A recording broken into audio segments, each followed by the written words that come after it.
It's the Erie Canal, and we may be a bit early for the 200th anniversary, which is next year, but we're going to be exploring what's going on at the Erie Canal Museum this year on this week's episode of the State of Greater Western New York Report, which as always is brought to you by Our community makes history. Each week, you make history. And each week, there's only one source to turn to for the first take on history. You know what that is? Subscribe to the Sentinel right now to discover the history being made in your own backyard. The Men in Honeoye Falls Lima Sentinel. More than just your news, it's your history. Welcome, everyone, to this edition of the State of Greater Western New York Report. Join us each episode as we discuss fantastic topics ranging from history to science to the strange and the wonderful, as well as the treasured spirit with which our region has infused America. We challenge you to consider all things Greater Western New York, from our region's very beginnings to how it inspires, how it empowers, and why it is so admired.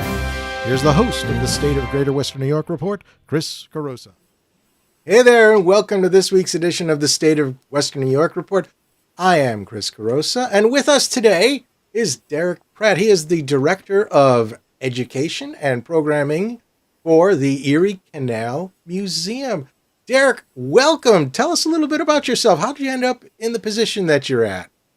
Oh, well, thanks for having me. Glad to be here. I'm originally from Chittenango, New York, so not Western New York, Central, but please forgive me.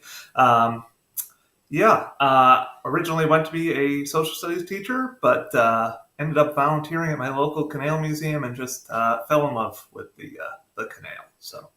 So you're still in the educational realm, though. You're helping people understand a little bit about the canal, a little bit about the history of the canal. Tell us a little bit about the museum first before we get into that history. How long it has been around, and what kind of people, where do people come to see it? Sure thing. So the Erie Canal Museum, we were founded in 1962. We're right in downtown Syracuse, next door to City Hall on Erie Boulevard. And we're housed in the 1850 Syracuse Waylock building. Essentially a toll booth on the Erie Canal, much larger than your average toll booth, though. It was one of 7 along the whole system. And it was almost knocked down during highway construction here in Syracuse. But instead, community action saved it, and it is, to our knowledge, the only remaining waylock in America. So let's talk a little bit about the history of the canal itself. It obviously it opened up in 1825, but you were telling me before that they started building it maybe in a way that doesn't make sense to most people. Tell us their strategy for building the canal and laying it out. Sure. So New York State initially began digging the canal on July 4th, 1817 in Rome, New York, right in central New York. They had a lot of reasons for that. They kind of dug out, if you will. They began with the middle division between the Mohawk and Seneca rivers. So Utica and Montezuma are really the terminuses for that middle division, and they actually were able to complete that by 1820, that about 90-mile stretch, because it was the easiest section to build. That's another reason why they did it first. You're linking those two important waterways, and they also figured if there was a ditch running through the middle of the state, it probably forced the legislature to approve funding for the rest of it, right? So once they got that done, then what was their strategy? Did they just go out from each end, or did they focus on one end? Oh, okay. So tell us a little bit about that, and maybe how about, were there any problems that they encountered as they were building the canal? Yeah, well, they encountered a lot, but yes, essentially they just went from the inside out to the eastern and western ends. The biggest challenge they had was the Niagara escarpment in what is now Lockport. That was one of the big challenges. But they also, for instance, when they got the Seneca River, you have the Montezuma marshes. You had to cross some pretty big rivers too, in the Seneca River, the Mohawk River, and the Genessee River. So building aqueducts. there were no trained civil engineers at the time, so these guys all had to figure this out as they went along too. That's why they started as well in that easier middle division. And we'll get to in a second. We'll discover maybe one of the greatest feats of engineering, but also one that had to be redone shortly after the canal started. But before we get that, we're going to focus on some sites in the western part of the canal. And let's start with the city of Buffalo and Black Rock. They were both competing to be the western terminus. At one point, I think even Dunkirk was in the mix, but it was really primarily Black Rock or Buffalo. Can you tell us a little bit about that competition, I guess we'll call it? Sure. Yeah. Really, it was up in the air who was going to have the western terminus for quite a while between Buffalo and Black Rock. Dunkirk, I think, was explored, but it's too far south. Here we have a picture of Black Rock. And both Buffalo and Black Rock had their pros and they had their cons. Black Rock had its namesake, Black Rock, which was handy to use as a natural pier of sorts. It's also not located on Lake Erie. Instead, it's on the Niagara River. So it was protected from storms that kicked up off of the lake. You have a much more protected harbor. But also being in the Niagara River was kind of a mark against it, since this is an era before steam power is well established in the Great Lakes. So sailing ships could not gather enough force to move upstream on the Niagara River on their own power. Instead, you have what's called the horn breeze, which was a team of oxen would be hooked up to your boat when it needed to leave the port of Black Rock. Buffalo, on the other hand, had no kind of natural harbor or pier, sort of like Black Rock had with the Black Rock, and it's right there on the lake, so it could get kind of battered by storms fairly regularly. There was also this pesky sandbar that they couldn't get rid of, seemingly, that was not conducive to shipping, but eventually Buffalonians, led by Samuel Wilkinson, will eventually clear the sandbar, build a pier, and in the end, Buffalo is at one point the state tries to kind of compromise and say, you'll both have a terminus, but everyone ends up kind of bypassing Black Rock. Yeah, actually, I think if we go back to the picture here, you might be able to see what they did. They, ironically, they had to destroy the Black Rock in order to build that Black Rock terminus, or feeder, I guess it would be called, for the Erie Canal. The other downside of Black Rock, I think you can notice from this picture, is that Canada is really close by. And this was only a dozen or so years after the War of 1812. And in the War of 1812, the British were able to fire and hit Black Rock from Canada. So Black Rock wasn't as safe as Buffalo, I think. I think that's true. I can't remember exactly where. Both towns got burned down during the War of 1812. Right. Well, of course, the reason for that is they came across the river at Black Rock. So that's right. It's all Black Rock's fault. All right. I know there's still maybe a little tension there between the city. Oh, ironically, of course, the city consumed Black Rock, about 20 years after the canal was open. Yeah. Maybe less than. So then we get to the next area, which is the phenomenal feat of engineering, and that's Lockport. And it's called the 5 Steps of Lockport. You can still go there. There's lots of different attractions that you can see. Tell us a little bit about what went into the construction of those 5 locks. What made you even think that this would be possible? Yeah, well, the Lockport Flight of 5 was kind of one of the biggest engineering challenges. There's a great book, Stairway to Empire by Patrick McGreevy, about kind of the building of Lockport. Canal engineers knew that at some point you were going to have to overcome the Niagara escarpment, right? The cliff that Niagara Falls falls over essentially runs all the way across western New York. So to get to Lake Erie, you were going to have to climb this mountain ridge, as they called it. Lockport was eventually chosen. There was sort of a gully here that kind of allowed them to start building it. Really, one of the harder bits of Lockport is after you get past the Flight of Five. If they had gone all the way to the top of the Niagara Escarpment, it's technically higher than the level of Lake Erie. Then the challenge becomes, where do you get the water from? So they also had to make what's called the deep cut, right on the upper side of the locks, which is a 2-mile long man-made canyon that they had to blast through the rock of the Niagara Escarpment, so the Western Division could be fed by Lake Erie's waters. This is an era before dynamite. DuPont had recently made some improved blasting powder, but you're pretty much working with black powder.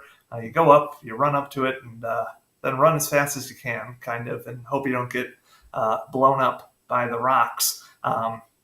This is Lockport, especially, is where the kind of stereotypical Irish canal worker starts, especially becoming prominent in canal digging. When they enlarge the canal about a decade later, most of your workforce will be Irish, but they really come to the fore in Lockport because it's such a difficult job. They can only get these immigrants to do. And that was one of the last sections of the canal completed, right? I think they missed their original target date. I seem to remember reading that somebody was apologizing for not being done in September of 1825. Forgot who. I can see that. I know.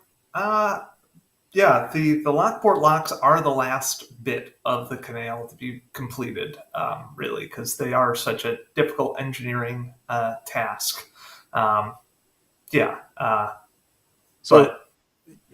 Talking about difficult engineering task, so this is the one that they had to do over. They finished it once and they found out that they had a problem. This was the aqueduct over the Genessee River, which people in Rochester kind of go over every day, although not the original one, when they take Broad Street over the Genessee River right through the heart of downtown Rochester. So tell us a little bit about that. Was that the biggest aqueduct on the Erie Canal, or how is that done? I believe the longest aqueduct on the canal was across the Mohawk. There were actually two across the Mohawk and then another across the Seneca River. I believe both Mohawk aqueducts were longer than the Genessee, and the Seneca River one definitely was as well. But the Genessee was pretty challenging, especially because it's right above the high falls of the Genessee. So you've got a really swift current. In fact, the first time they try to build it, when they're originally constructing the canal, the piers get washed away once, then they have to do it again. And they build the full aqueduct. It lasts for a while, but they build it out of local sandstone, which really can't hold up you can see in this engraving kind of the raging waters of the Genessee.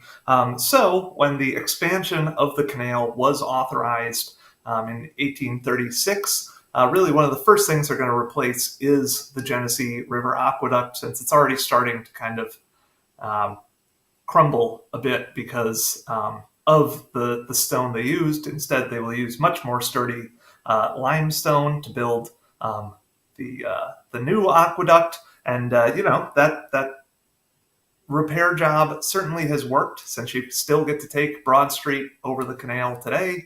And that is that second enlarged aqueduct.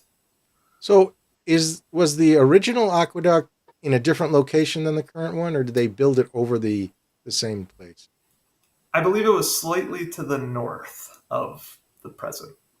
Okay. Or no, to the south. To the south, yeah. So if we go back to the picture here,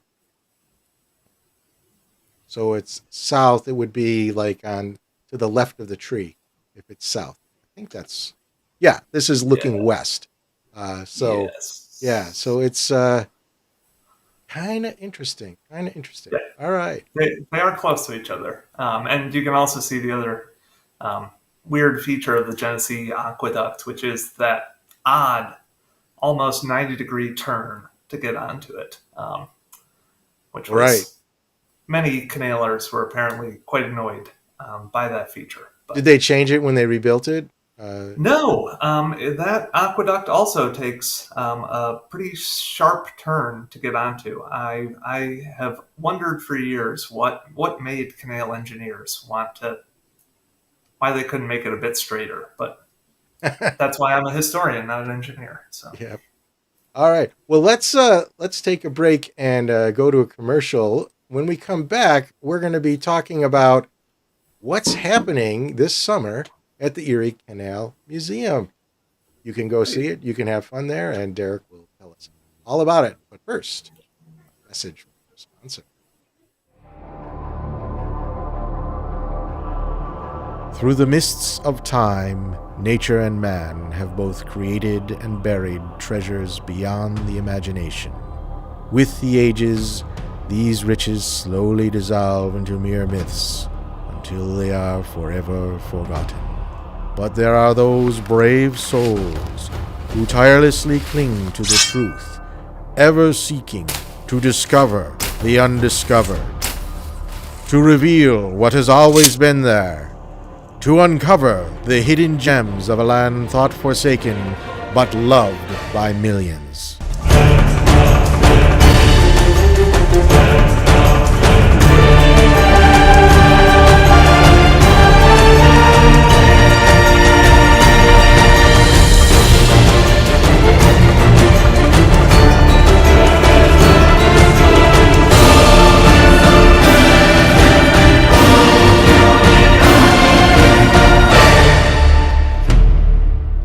50 Hidden Gems of Greater Western New York. Discover the secrets in your own backyard. Buy your copy now at 50hiddengems.com. Well, welcome back to the State of Greater Western New York Report. I'm Chris Caroso. With us today is Derrick Pratt. He is the Director of Education and Public Programming at the Erie Canal Museum in Syracuse. He's been telling us a little bit about the history of the canal, and I should mention that if you're watching this live, and you know who you are if you are, then feel free to add a question. Ask a question. Just put it in the chat or in the Q&A. I'll take a look at it and shoot it over to Derrick and see what he has to say. But Derrick, we've got some activities coming up this summer. What's going on with the canal, or at least the museum, this summer? Well, we've got a busy summer this year, as we always do. Since people are watching this virtually, I highly encourage you to check out our numerous lecture series brought to us by the Sloan Family Fund. We have 2 a month, our deeper dives, which are evening talks, and lunchtime lectures, which are at noon. We've got them on a lot of interesting topics this year, like the Underground Railroad and the canal. We're actually looking at railroads this year and how they relate to the canal this summer. Jack Kelly, the author of Heaven's Ditch, God, Gold, and Murder on the Erie Canal, he'll be talking, etc. So you can check that out on our website, eriecanalmuseum.org. But we also have a lot of other interesting ways to learn about Erie Canal history, and really we want to encourage people to get out and explore the canal in their own backyards. We do that in a lot of different types of programming. One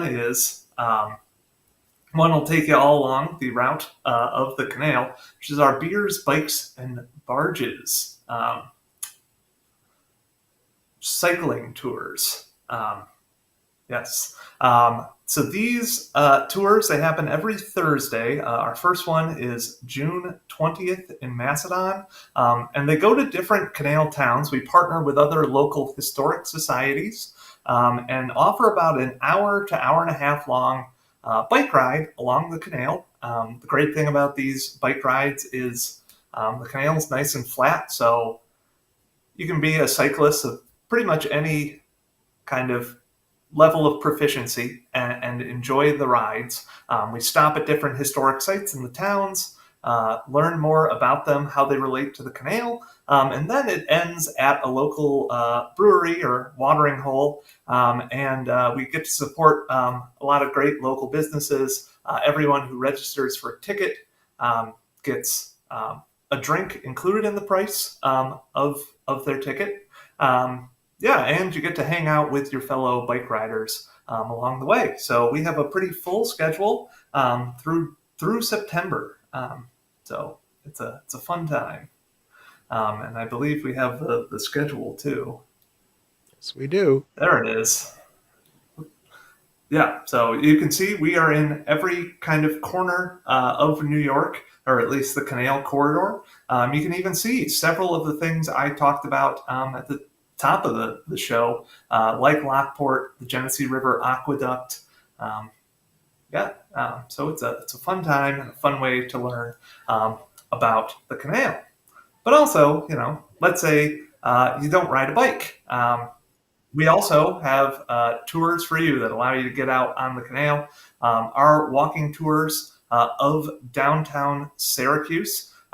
You can see here, this is Clinton Square. It's some of the incredible canal architecture along the route.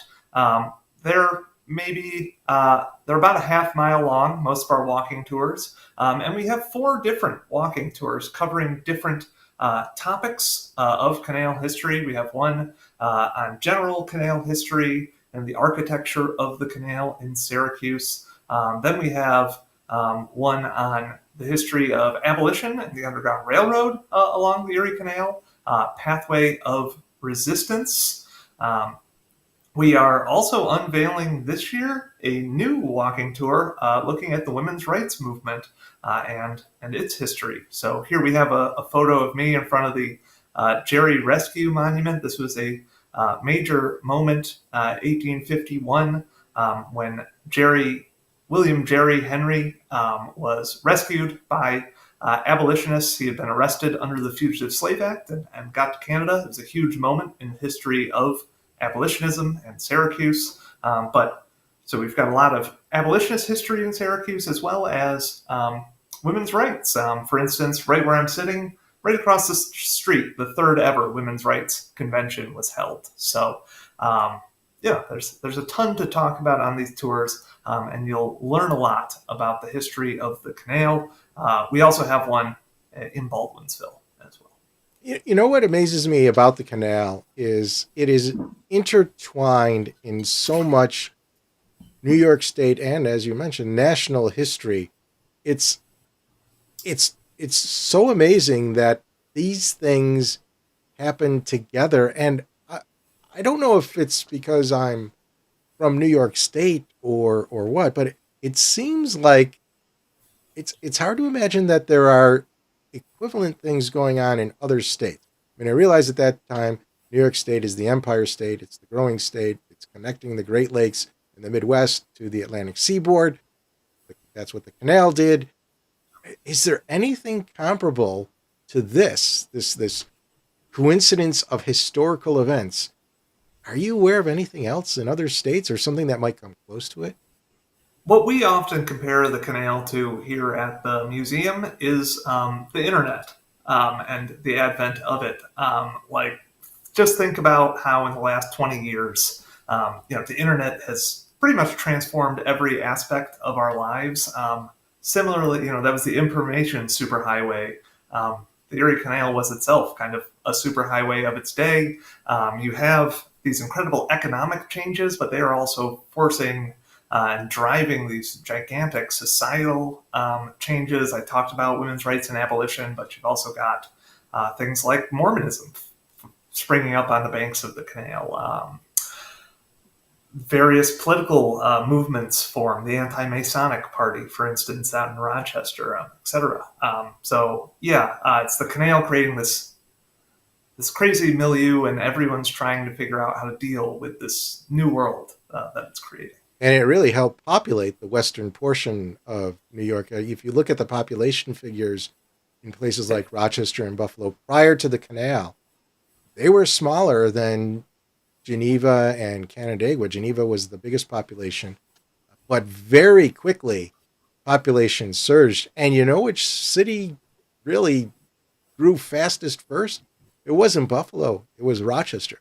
It took about 30 years for Buffalo to pass Rochester, and then it really passed Rochester at that point. Yeah. I would also add that the Western New York is called the Burnt Over District. because of the fire and brimstone speeches or sermons during the Second Great Awakening, that really it was fired, pun intended there, by the Erie Canal. The preachers would come across Yeah, the Erie Canal. like Rochester's a great example. I mean, Charles Grandison Finney is able to easily get there. He has his huge revival, winter of 1830. It sparks a lot of these cultural changes as well, with all these different religious movements. So, So yeah, we have a few minutes left, and you mentioned that you're going to feature railroads this summer, and it always struck me as, I don't know if sad is the right word or just interesting, that probably, what was it, a year after the canal opened, there was already the replacement built, at least on the eastern end of the canal, with the first railroad, I don't remember, going from Albany to Rome or something like that. Some Schenectady to short Albany. segment. What's that? The Schenectady to Albany Railroad. Yeah, yeah. Which, ironically, the locomotive was also named the DeWitt Clinton. So, So how long did it take the railroads to really kind of surpass the canal? really, it's kind of the Civil War when you start seeing freight on New York State's railroads surpass the canal. There's so much stuff that's moving between the East and the West. Canal traffic continues growing into the 1870s, but railroads by the 1870s have really outpaced the canal. And to come full circle, when there was a major uh, transition or rerouting of the canal that occurred, tell us a little bit about that, and then eventually what, maybe when did the canal transition from primarily a freight waterway to a recreational water? Yeah, so this is something that a lot of people get kind of confused by. The Erie Canal does still exist. However, by the end of the 19th century, your mule named sail pulling your boat wasn't cutting it anymore. You needed a much larger boat to be able to compete with the railroads. So New York State, beginning of the 20th century, constructs the modern barge canal. This is able in a lot of places to canalize natural waterways, something they didn't have the technology for in the early 1800s. In Western New York, it's largely in like the same general location, but here, especially in central New York and in the Mohawk River Valley, it gets rerouted a lot to allow much larger boats that are self-powered or pulled by tugs to move, and that will remain a pretty viable waterway commercially until the St. Lawrence Seaway opens in 1959. And even then, it's not until the 70s you really start seeing a major drop off in canal traffic. And then it transitions to become a largely recreational waterway. You still get some oversized things like the Genessee Brewery beer tanks traveled down the canal in 2017. I believe parts to a nuclear submarine that were manufactured in Batavia were shipped last year or the year before down the canal. Well, maybe that's secret information that we shouldn't share. So, Derrick, thank you very much. Somebody asked a question on the email that said, can you repeat how to get to the Canal Museum? Oh, sure. You would get off I-690. There are a bunch of signs directing you there, and it follows Erie Boulevard.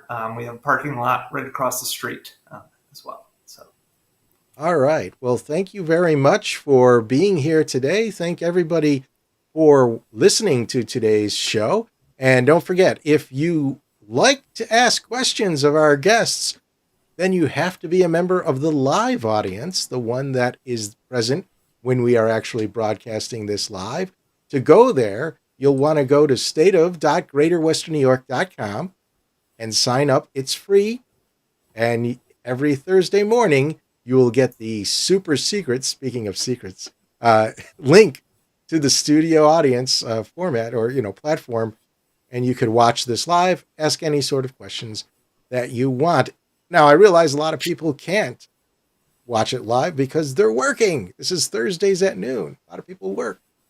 So you can watch it, either go to our website, stateofgreaterwesternnewyyork.com, and you could look at the archive history of our past shows there. Or if you'd like, you could like our Facebook page or subscribe to our YouTube channel. And every Sunday at 1:30, the show is rebroadcast on those platforms. So, Derrick, I want to say thank you once again for being here. And I want to thank all of our watchers. That's all for this week. We will see you next week. Bye-bye for now.